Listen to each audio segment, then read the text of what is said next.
Hello दोस्तों, मैं नदीम। आप देख रहे हैं टेक्निकल नदीम यूट्यूब चैनल। तो दोस्तों, अगर आपने अभी तक हमारे यूट्यूब चैनल को सब्सक्राइब नहीं किए हैं तो सबसे पहले यूट्यूब चैनल को सब्सक्राइब कीजिए। चलिए दोस्तों, वीडियो स्टार्ट करते हैं। तो दोस्तों, आज के इस वीडियो में आपको बताएंगे कि आप कैसे डिलीट व्हाट्सएप मैसेज को कैसे रीड कर सकते हैं।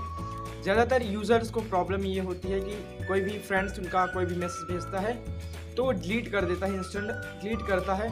तो उसको कुछ ऐसे नोटिफिकेशन आपको दिखते हैं, तो आप उसको कैसे रीड कर सकते हैं। तो चलिए दोस्तों, वीडियो स्टार्ट करते हैं। तो दोस्तों, अगर आपने अभी तक हमारे चैनल को सब्सक्राइब नहीं किया है तो सबसे पहले यूट्यूब चैनल तो सिंपली सबसे पहले अपने मोबाइल फ़ोन में जाना होगा।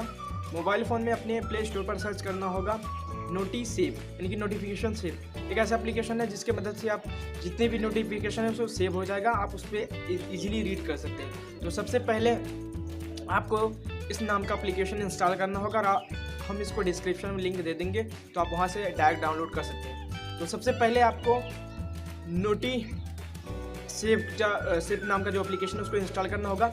इंस्टॉल करते ही आपको जो प्रोसीजर है वो हम आपको दिखाते हैं। चलिए वीडियो स्टार्ट करते हैं। आज को इसमें हम आपको प्रैक्टिकली दिखाने वाले हैं कि कैसे मैसेज डिलीट हुआ मैसेज की हम कैसे रिकवर कर सकते हैं, यानी कि हम उस मैसेज को रीड कर सकते हैं।